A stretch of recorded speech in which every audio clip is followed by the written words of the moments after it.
Desa Terjun. Beliau adalah pemenang untuk penyuluhan dari Pokja 4. Tepuk tangan dong.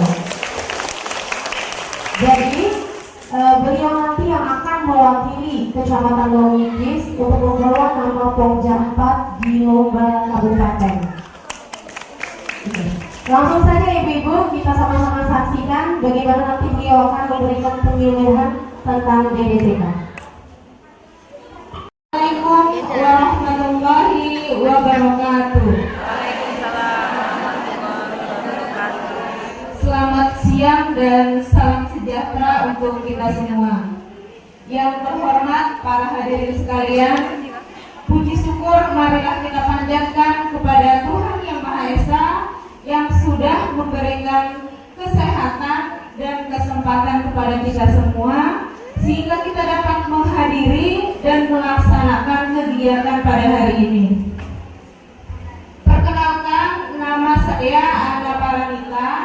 Dalam kesempatan ini saya akan menyampaikan materi penyuluhan tentang pentingnya pemantauan pertumbuhan dan perkembangan dalam upaya deteksi dini pada balita. Sebelum saya ingin menyampaikan lebih lanjut, izinkan saya menyampaikan pantun untuk ibu-ibu sekalian. Ambil tali, ikatlah ranting, biar pohon menjadi tinggi. DDTK sangatlah penting agar bayi dan balita terlindungi.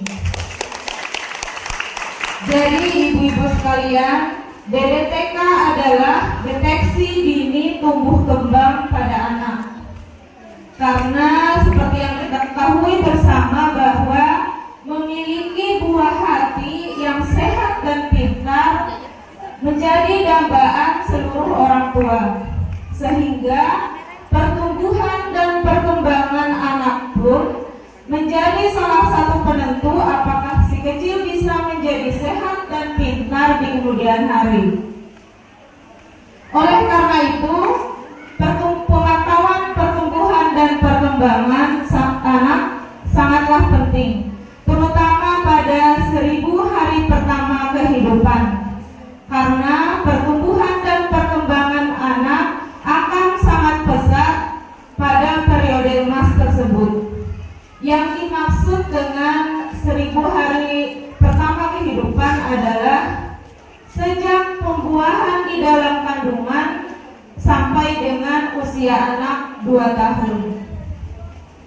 Semua ini dilakukan agar orang tua dapat mengetahui pertumbuhan dan perkembangan anak dan juga menemukan sejak dini penyimpangan tumbuh kembang agar dapat ditindaklanjuti agar hasilnya menjadi lebih baik.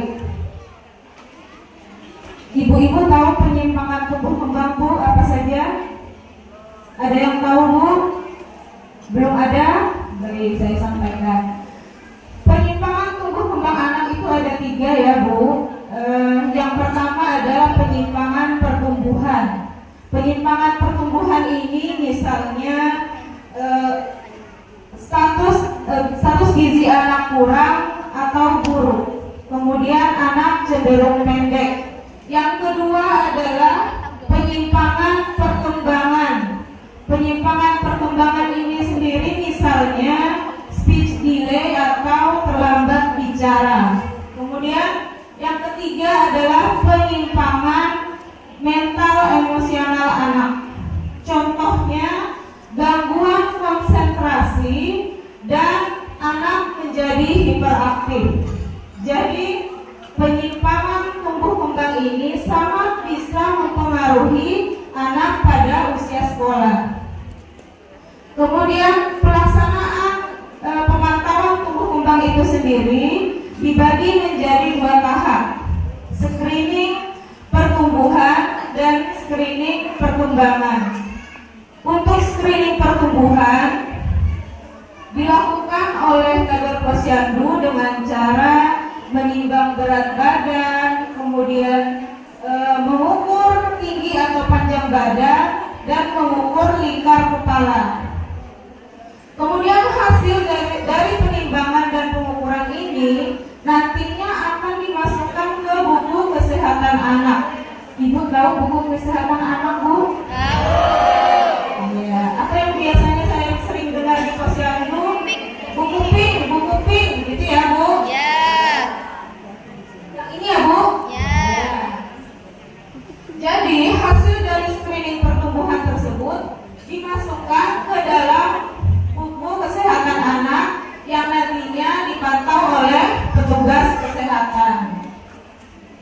Kemudian yang kedua adalah screening perkembangan.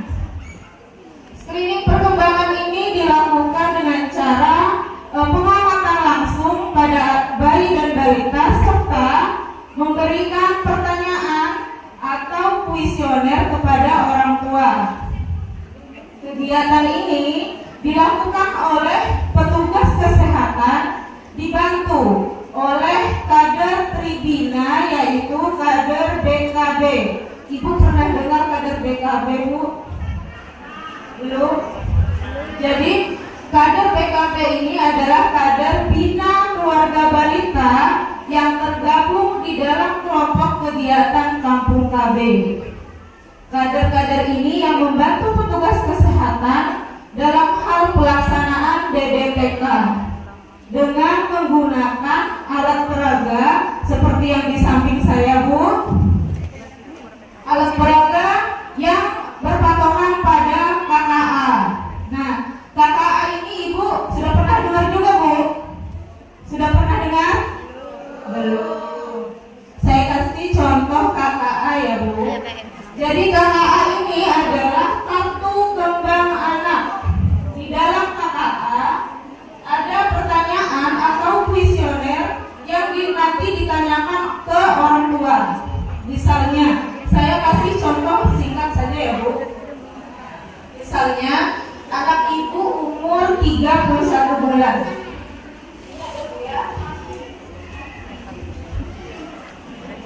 Apakah anak ibu sudah bisa membuka baju dengan kancing tanpa bantuan? Nah, ini masih tentang memakai atau melepaskan baju dengan benar. Seperti di sini alat peraga, nanti anaknya atau balitanya disuruh datang, diberi contoh. Ini saya lepas dulu, Bu, ya. Bagaimana cara memasukkan kancing baju ke dalam lubang baju? Apakah anaknya bisa? Jadi seperti ini. Kita kasih contoh, nanti anaknya akan mengikuti. Kalau bisa, kita kasih pujian, kita kasih bintang di sini, Bu. Kalau belum bisa, kita kasih semangat, kemudian untuk distimulasi ibu agar kedepannya anak bisa memakai atau melepas pakaian dengan baik dan benar. Kegiatan ini juga dilakukan, tidak hanya dilakukan di posyandu, tapi juga ada kunjungan rumah dari petugas kesehatan pada anak beresiko stunting dan kurang gizi. Kemudian aspek apa aja sih yang bisa mempengaruhi tumbuh kembang anak? Ada beberapa ya, Bu, ya. Yang pertama genetik, kemudian stimulasi, nutrisi, penyakit, kasih sayang, pola asuh dan lingkungan. Serta yang paling marak di zaman sekarang ini, Bu, Ibu tahu apa, Bu? Kebiasaan bermain gadget dan menonton TV secara berlebihan. Jadi aspek-aspek ini yang bisa menjadi faktor yang mempengaruhi tumbuh kembang anak. Oleh karena itu, kebutuhan ASIH, asuh, dan ASA sangat berperan penting dalam hal merawat 1000 hari pertama kehidupan. Ibu-ibu tahu kebutuhan ASIH, asuh, dan ASA? Belum tahu, Bu?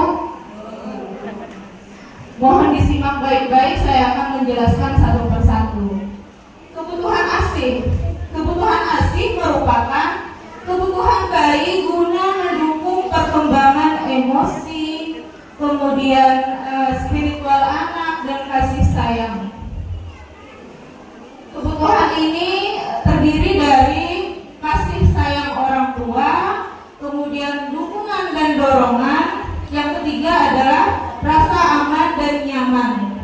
Kemudian yang kedua, kebutuhan asuh. Kebutuhan asuh ini merupakan kebutuhan fisik dan biologis. Kebutuhan ini sangat mempengaruhi pertumbuhan fisik, yaitu otak, alat indera, dan alat gerak yang digunakan anak untuk mengeksplorasi lingkungan. juga kebutuhan asuh ini sangat bisa mempengaruhi kecerdasan anak. Kebutuhan asuh ini sendiri dibagi menjadi beberapa indikator. Yang pertama adalah zat gizi seimbang. Kemudian zat gizi seimbang ini didapat dari pemberian ASI eksklusif contohnya. Kemudian yang kedua adalah pemberian kesehatan dasar. Contohnya pemberian imunisasi dasar lengkap, kemudian pemberian vitamin A, pemberian obat cacing. Kemudian yang ketiga adalah perumahan atau tempat tinggal.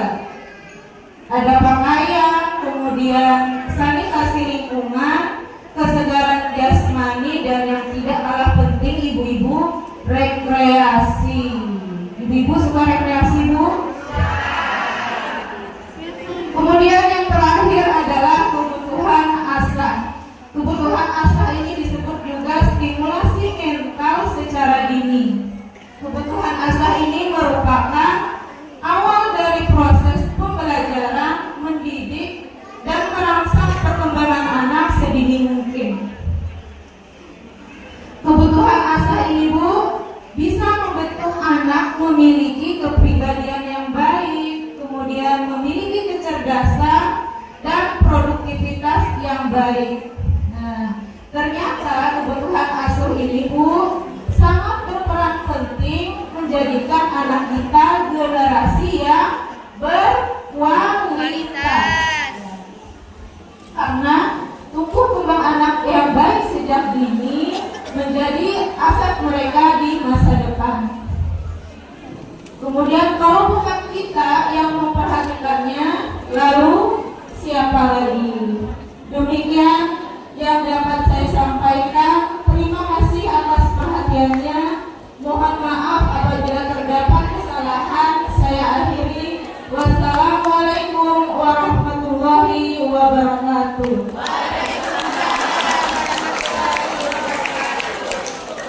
Dengarkan penyuluhan dari Ibu Ana tentang pentingnya pemantauan DDTK pada anak.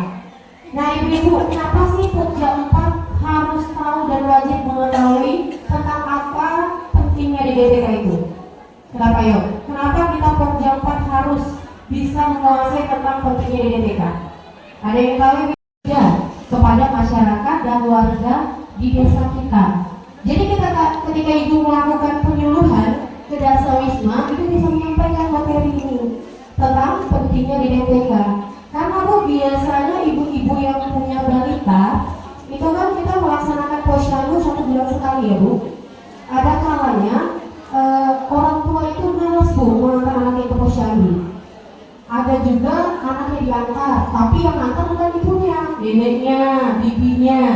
Akhirnya orang tua dari anak tadi dia memahami tentang apa sih sebenarnya kalau misalnya anak 2 tahun atau 3 tahun seharusnya sudah bisa berjalan tapi anaknya belum, dia belum tahu masalahnya apa, penyebabnya apa.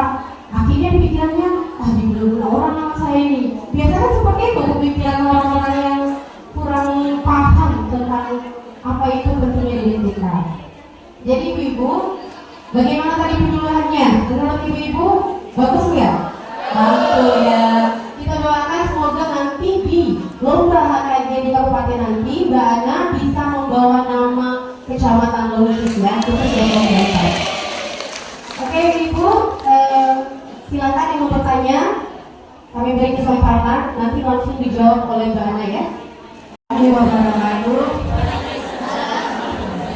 Selamat sore, mohon izin bertanya.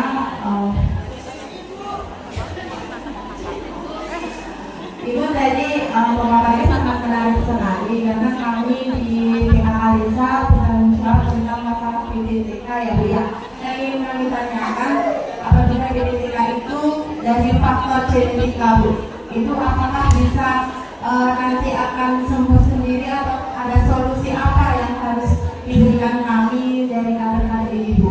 Contohnya misalnya yang DDTK di desa kami misalnya ada beberapa Ibu ya, itu ada faktor penyebab seperti sama yang sudah disampaikan tadi dan datanya sudah ada, itu diberi bantuan baik melalui dari Polides yang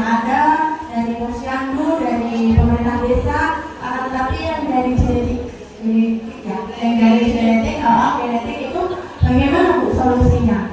Karena ada yang sampai sudah di sekolah tingkat dasar Bu. Mohon maaf. Terima kasih. Assalamualaikum warahmatullahi wabarakatuh. Terima kasih. Luar biasa pertanyaannya Bu. Ada lagi? Kita kumpul dulu, kita tampung dulu Bu ya pertanyaannya. Ayo dari teman-teman yang lain yang masih mau ingin bertanya.